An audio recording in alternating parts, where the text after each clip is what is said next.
Saudara Ombudsman Republik Indonesia menemukan adanya maladministrasi berlapis dalam proses alih status pegawai KPK menjadi ASN, baik terkait penyimpangan prosedur alih statusnya maupun pada waktu pelaksanaan tes wawasan kebangsaan atau TWK untuk anggota atau pegawai KPK. Apa kemudian tindak lanjut dari temuan Ombudsman ini dan bagaimana pihak-pihak terkait kemudian seharusnya bersikap agar masalah ini bisa cepat selesai? Sudah bersama kami untuk membahasnya, anggota Ombudsman Republik Indonesia, Robert Endi Jaweng, pakar hukum tata negara, Profesor Juanda, dan anggota Komisi 3 DPR RI, Arsul Sani. Selamat pagi Bang Arsul Sani, Prof. Juanda, dan saya izin memanggilnya Bang juga pagi ini, kita santai saja, mudah-mudahan begitu. Bang Robert, selamat pagi, salam kenal juga dari kami di Kompas TV. Salam sehat. Selamat pagi, Assalamualaikum Mas Bayu. Warahmatullahi wabarakatuh. Waalaikumsalam warahmatullahi wabarakatuh. Baik, sebagai yang mengikuti dan kemudian menerima hasil dari Ombudsman, Bang Robert, izinkan saya untuk ke Bang Robert nanya lebih jelas begitu, supaya lebih terang benderang sebagai publik begitu, mewakili masyarakat yang kemudian terutama mungkin membaca Kompas dan mengikuti pemberitaannya. Jadi maladministrasinya itu satu, ada dua hal sih yang saya tertarik. Yang pertama, kan ada rapat yang kemudian namanya rapat harmonisasi ya Bang Robert, temuan dari Ombudsman, di mana di rapat harmonisasi tersebut lintas kementerian nih, ada Kemenkumham, KPK, BKN, Kemenpan RB begitu. Dan dikatakan oleh Ombudsman hal ini tidak lazim, di mana rapat ini kemudian menelurkan ide yuk bikin tes wawasan kebangsaan yang sebetulnya untuk alih status pegawai itu cukup dengan menandatangani surat setia kepada NKRI, kira-kira kan seperti itu ya? Ya. Benar ya? Ya. Nah, kenapa rapat ini menjadi maladministrasi, Bang Robert? Iya, Mas Bayu. Memang Mas Bayu langsung bertanya ke satu hal yang spesifik ya. Tetapi temuan Ombudsman sebenarnya kan melihat ada tidaknya maladministrasi itu pada 3 tingkatan besar ya. Terkait proses penyusunan peraturan KPK 1/2021. Ya. Kemudian kedua tentu adalah pelaksanaan dari peraturan itu dalam bentuk pelaksanaan asesmen TWK. Dan kemudian ketiga adalah penetapan hasil dari TWK itu ya. Nah, terkait pertanyaan Mas Bayu, ini masih di ranah penyusunan. Penyusunan Perkom 1/2021 ya, di mana kan kalau Ombudsman bekerja itu sederhana sesungguhnya Mas Bayu. Apa kata aturan, apa prakteknya. Nah, antara aturan dan pelaksanaan itulah kemudian kita lihat ada tidak penyimpangan prosedur, ada tidak penyalahgunaan wewenang, ada tidak inkompetensi dari pelaksana, dan macam-macam yang kita sebut sebagai maladministrasi.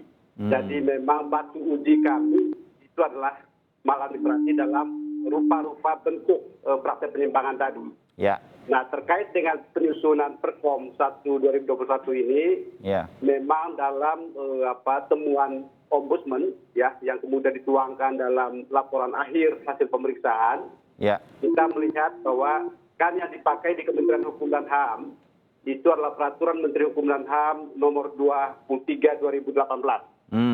Di mana di sana ditegaskan bahwa rapat harmonisasi itu isinya atau yang hadir itu adalah para pejabat pimpinan tinggi, DPT itu paling tinggi sekjen ya, Kepala Biro Hukum dan sebagainya kalau dalam kasus kita ini, kemudian juga para pejabat administrator yang dipimpin dan dikoordinasikan oleh Dirjen Peraturan Perundang-undangan di Kementerian Hukum dan HAM. Nah, dalam beberapa rapat harmonisasi sebelumnya, sepanjang bulan Desember itu, semua sesuai dengan ketentuan peraturan perundang-undangan di mana yang hadir ini adalah para perancang, ya, para pejabat pimpinan tinggi dan pejabat administrator. Tetapi di rapat harmonisasi terakhir di tanggal 26 Januari itu, kita semua sudah tahu yang menghadiri rapat tersebut itu adalah 5 pimpinan dari 5 lembaga dan kementerian. Ya. para menteri dan para kepala lembaga, sehingga kemudian rapat ini tidak mungkin dipimpin oleh dirjen, itu nggak mungkin.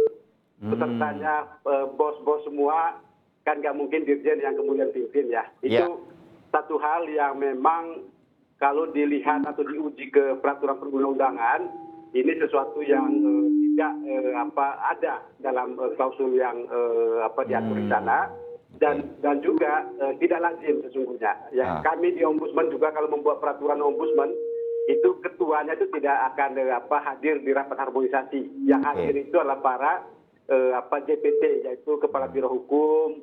Maka Bang Robert, ya maka kemudian di sini disebutkan, saya membaca di Harian Kompas kemarin ya, bahwa ini untuk pertama kalinya dalam sejarah sebuah rapat harmonisasi sampai dihadiri pimpinan-pimpinan puncak. Untuk peraturan ya. Untuk peraturan ya. Kalau rapat harmonisasi untuk rancangan undang-undang yang mungkin akan karena dibawa ke DPR gitu ya, para pimpinan itu bisa saja kemudian bertemu. Toh yang nanti akan presentasi di DPR kan adalah biasanya para menteri. Betul. Tapi ini rancangan peraturan internal suatu lembaga. Satu itu. Kemudian kedua adalah temuan Ombudsman.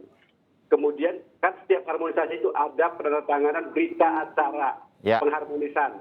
Nah di sini juga yang janggal adalah yang hadir rapat adalah pimpinan 5 lembaga, yang menyusun dan menandatangani berita acara pengharmonisasi adalah mereka yang sama sekali tidak hadir.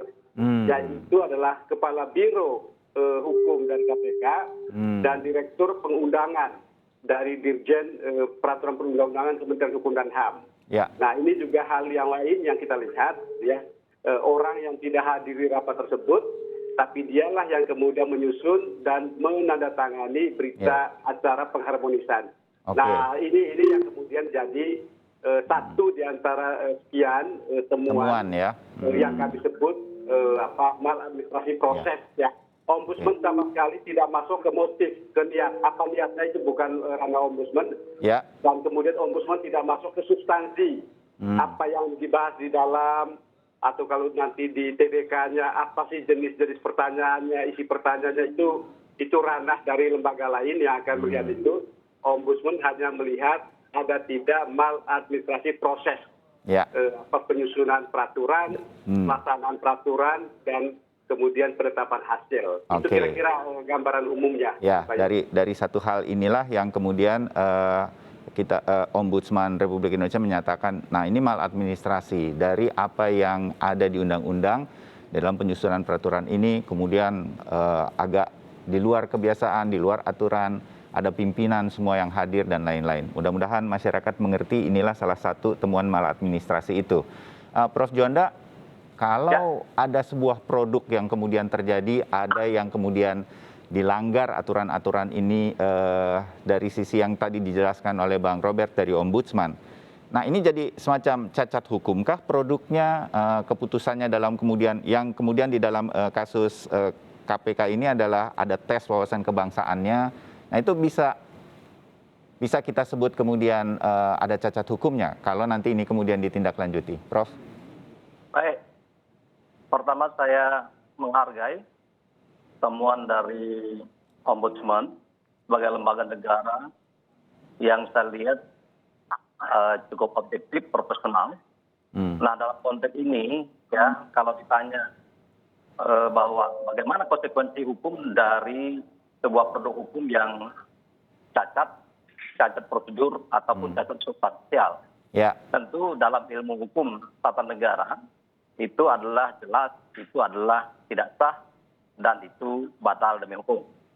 Nah oleh karena itu saya kira KPK sebagai lembaga negara juga yang menjunjung tinggi, saya kira kalau ini sudah temuan lembaga resmi seperti Ombudsman, tentu saya yakin Ombudsman tidak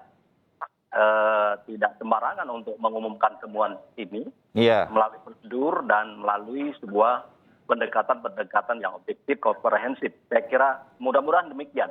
Kalau tidak nanti itu adalah akan terjadi counter attack dari KPK kalau memang tidak objektif. Oleh karena itu saya kira dengan dugaan positif saya, dengan objektivitas Ombudsman ini, saya pikir sudah saatnya KPK juga mengapresiasi temuan ini untuk ditindaklanjuti Dan saya kira tidak perlu kita malu-malu, misalnya tidak perlu KPK merasa rendah diri atau nanti terasa diintervensi oleh ombudsman, ya, karena ini lembaga negara yang saya yakin sesuai dengan kompetensi masing-masing, maka ini harus ditindaklanjuti, harus dipedomani dan harus diikuti sehingga melalui keputusan yang baru. Oke. Kalau tidak nanti, ya, satu efeknya seolah-olah nanti di image masyarakat KPK adalah sebuah lembaga yang tidak taat kepada satu produk hukum yang dikeluarkan atau temuan katakanlah oleh ombudsman. Yang kedua, tidak mengakui adanya lembaga ombudsman. Ya, yang ketiga tentu adalah presiden buruk bagi kita sebagai negara yang berprinsip negara hukum. Oleh karena saya kira ini saatnya KPK menunjukkan bahwa benar ini ada kesalahan dan kesalahan ini diperbaiki. Saya kira ini adalah nanti akan menjadi hal yang sangat positif untuk ke depan. Image warga negara atau setiap kita melihat KPK ini daripada mengotot-ototan, ya, bahwa ini adalah saya kira bukan otot-ototan lagi. Jadi saya kira saatnya untuk berpaling kepada prinsip negara hukum, dan itu semua diatur di situ. Apalagi ini azas di dalam undang-undang, baik undang-undang ombudsman, KPK, ada azas keterbukaan, termasuk di ASN itu prinsipnya adalah keterbukaan dan salah satunya non diskriminasi. Nah, kalau ini ditemukan ada hal-hal seperti ini, saya yakin bisa saja bahwa setiap orang itu melakukan kekeliruan misalnya. Nah, saya kira inilah saatnya, ya, sebagai orang-orang hukum di KPK, ya, atas dasar temuan ombudsman ini diperbaikilah. Kalau tidak nanti itu berujung kepada, saya yakin 75 orang ini dengan temuan ini, ya, akan melakukan satu perjuangan hak-haknya berakhir di PT UN nanti. Saya yakin nanti kalau tidak ditindaklanjuti secara legowo. Oke, jadi apa yang disampaikan, kita mendengar kemudian respon dari KPK ketika mendengar hasil temuan dari ombudsman yang disampaikan melalui preskon ini, menerima, menghormati, dan mempelajari. Mudah-mudahan nanti apa yang kemudian keluar sebagai outputnya seperti yang Prof. Juanda sampaikan. Bang Arsul, tapi sebagai publik begitu ya, memang kalau membaca dan saya perjelas tadi dengan bertanya pada Bang Robert, nggak apa istilahnya ya, saya nggak bisa menahan untuk kemudian Bang Arsul bertanya gitu ya, oh kalau biasanya nggak sampai segitunya membuat sebuah peraturan sampai harus ada pimpinan, kalau Bang Robert bilang kalau ombudsman nggak kemudian akan bertanya motifnya apa ya, tapi kan kita sebagai publik jadi terpancing untuk bertanya ya Bang Arsul ya, iya kalau begitu ngapain ya, terus nggak hadir tapi ikut tanda tangan, seolah-olah ini rapatnya begitu resmi, begitu rapi. Belum lagi ada satu lagi temuan yang buat saya lebih mudah gitu, Bang Robert, mohon dikonfirmasi bahwa ketika swaklola melaksanakan tes wawasan kebangsaan ini tidak dilakukan oleh KPK, KPK menyerahkannya kepada pihak lain, dalam hal ini BKN, ada tanda tangan mengenai kontrak kerja tersebut yang sebetulnya ditandatangani 20 April, tapi seolah-olah ditandatangani 3 bulan sebelumnya. Ya. Kan itu jadi pertanyaan juga. 26 April, kemudian dimundurkan, ya, dicatatkan sebagai tanda tangan di 27 Januari 2021. Ya, nah bagi kami yang melihat hasil temuan ini, dan ini juga disebutkan sebagai salah satu lagi maladministrasi dalam keseluruhan proses, kan jadi pertanyaan, kenapa sampai harus begitu sih? Gitu kan kira-kira. Nah Bang Arsul, itu kan bukan ombudsman. Apakah mungkin di Komisi 3 DPR, karena Anda kemarin juga sudah menyampaikan, ada kemungkinan kami akan melakukan rapat. Nggak apa-apa deh rapatnya tertutup sekalipun begitu, yang penting ini bisa diperjelas dan kemudian ini bisa menyelesaikan itu. Ini yang akan dilakukan Komisi 3 atau DPR untuk memperjelas pertanyaan-pertanyaan yang muncul dari temuan ini, Bang Arsul? Ya, kita melihatnya DPR, Mas Bayu ya. Ya, DPR. Nah, dalam persoalan ini memang ada 2 komisi di DPR yang terlibat karena mempunyai mitra kerja yang berbeda yang terkait dengan soal alih status. Bang Robert dan kawan-kawan ORI, kemudian BKN, Kemenpan RB itu mitranya Komisi 2. Jadi itu pasti nanti tentu akan digali di sana. KPK itu mitranya Komisi 3. Bang Arsul di Komisi 3. Yang ada di sana tentu kita akan digali. Nah, hal-hal yang menyangkut temuan ORI yang sudah disampaikan kepada publik itu tentu nanti akan didalami di sana. Tetapi hal-hal yang menyangkut respon KPK terhadap temuan ORI itu, ya, dan juga nanti kalau ada pengumuman ya terkait dengan temuan dan rekomendasi Komnas HAM yang juga ini kan belum disampaikan juga. Ya, Komnas HAM kita masih tunggu dalam ya. waktu dekat ini ya, dalam beberapa hari ke depan, mungkin minggu depan atau apa, itu juga akan menyampaikan temuan. Nah, itu akan kami dalami di Komisi 3.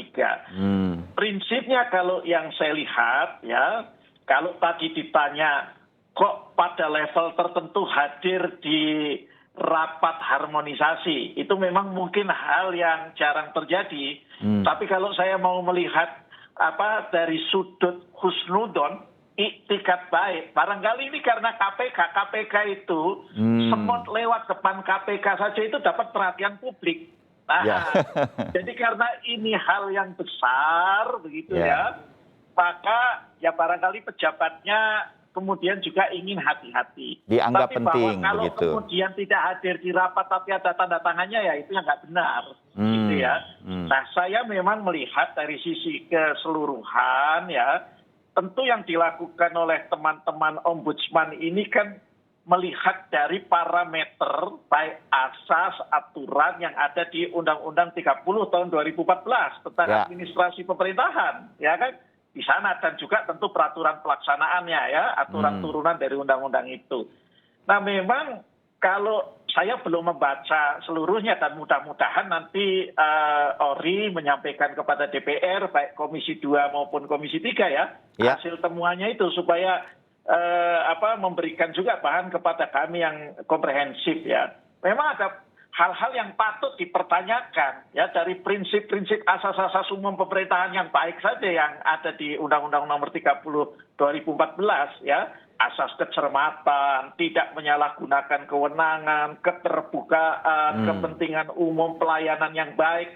Itu yang saya kira dilihat juga oleh teman-teman di ORI ini ya. Nah, hemat saya yang paling penting Mas Bayu, dan saya melihat positif.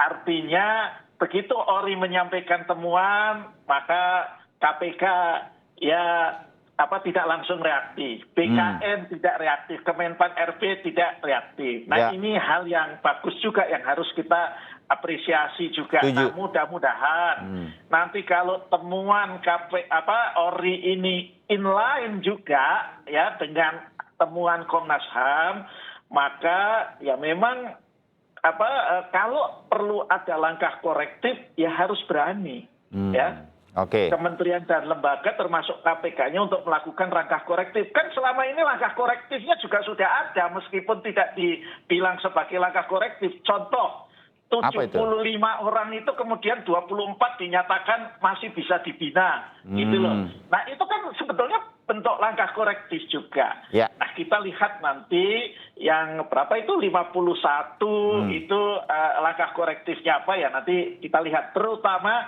setelah ada temuan juga dari Komnas HAM. Maka saya berharap juga teman-teman Komnas HAM segera juga menyampaikan apa hasil penyelidikannya dalam kasus ini. Begitu, Mas. Ya, terbayang Bang Arsul apa yang akan dilakukan nanti terutama di Komisi 3 dan juga Komisi 2. Bang Arsul, Prof. Juanda dan Bang Robert, dari apa yang kami gali dalam 2 hari ini kan ada temuan, dan kemudian Ombudsman Republik Indonesia atau ORI ini mengatakan kepada Ketua KPK dan Kepala BKN itu harus melakukan 4 tindakan korektif. Apa saja dan seberapa mengikat nanti tindakan korektif ini harus dilakukan dari temuan Ombudsman Republik Indonesia di KPK dan juga di BKN. Usai jeda, kita akan membahas ini. Tetap bersama kami.